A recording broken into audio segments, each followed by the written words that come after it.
നമ്മുടെ നിയമം തിരുത്തി എഴുതിപ്പെടാത്തിടത്തോളം കാലം നമ്മൾ ഇഷ്ടപ്പെടുന്ന ആരെയാണെന്നറിയോ? കൃഷ്ണപ്രിയയുടെ അച്ഛനെയാണ്.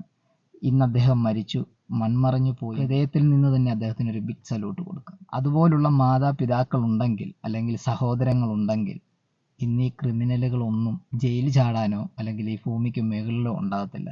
ഭൂമിക്കൊരു ഭാരമായി തന്നെ അവരൊന്നും ഇവിടെ ഉണ്ടാകത്തില്ല. അപ്പോൾ ശങ്കരൻ പോറ്റിയെ പോലെയുള്ള മാതാപിതാക്കളെയാണ് നമ്മുടെ സമൂഹത്തിന് ആവശ്യം എന്നതാണ് എൻ്റെ ഒരു നിയമം കയ്യിലെടുക്കുക. നിയമത്തിന് വേണ്ടി ഒന്നും വിട്ടുകൊടുക്കരുത്. നിയമം കയ്യിലെടുത്താൽ മാത്രമേ നമുക്ക് നീതി ലഭിക്കൂ എന്നൊരു വിശ്വാസക്കാരനാണ് ഞാൻ. ഹായ്, ഹലോ, നമസ്കാരം. ഞാൻ അനിൽ ചന്തോച്ചർ. അപ്പോൾ ഇപ്പോൾ സോഷ്യൽ മീഡിയയിൽ മൊത്തം ചർച്ച ചെയ്യുന്ന ഒരു കാര്യമാണ് ഗോവിന്ദചാമി ജയിൽ ചാടി. ഈ ഗോവിന്ദചാമി എന്ന് പറയുന്ന നല്ല വ്യക്തിയൊന്നുമല്ല. ഒരു ക്രിമിനൽ പശ്ചാത്തലവും ഒരു പെൺകുട്ടിയെ മൃഗീയമായി പീഡിപ്പിച്ച് കൊല്ലുകയും ചെയ്ത ഒരു വ്യക്തിയാണ്. അദ്ദേഹത്തിന് ജീവപര്യന്തം, വധശിക്ഷയിൽ നിന്നും ജീവപര്യന്തമാണ് കിട്ടിയത്.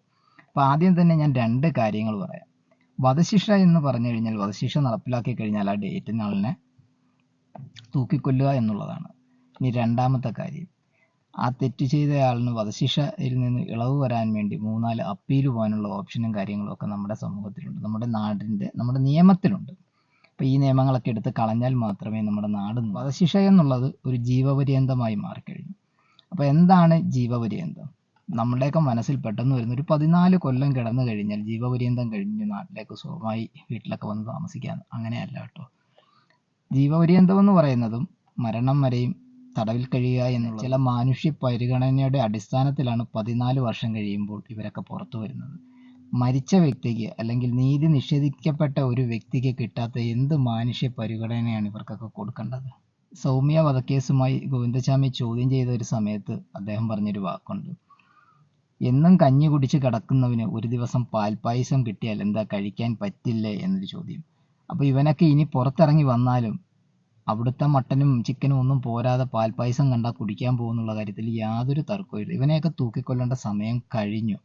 തെറ്റ് ചെയ്തു എന്ന് മനസ്സിലായി അവന് ശിക്ഷ വിധിച്ചു കഴിഞ്ഞാൽ പിന്നെ എന്തിനാണ് ഇവനൊക്കെ സെല്ലിലിട്ട് തീറ്റിപ്പോറ്റുന്നത്? രാജ്യത്തിന് എന്തെങ്കിലും ഉപകാരം ഉണ്ടായിട്ടാണ്? ആർക്ക് ഉപകാരത്തിന് വേണ്ടിയാണ്? തെറ്റ് ചെയ്തത് മനസ്സിലാക്കി കഴിഞ്ഞാൽ പിന്നെ വധശിക്ഷ തന്നെ കൊടുക്കുക. അതാണ് എൻ്റെ ഒരു അഭിപ്രായം. അപ്പോൾ ഈ വീഡിയോ ഇഷ്ടപ്പെട്ടാൽ മാക്സിമം ഷെയർ ചെയ്യുക, സപ്പോർട്ട് ചെയ്യുക. നമ്മുടെ പേജ് ഒന്ന് ഫോളോ ചെയ്തേക്കണം. Okay, bye bye.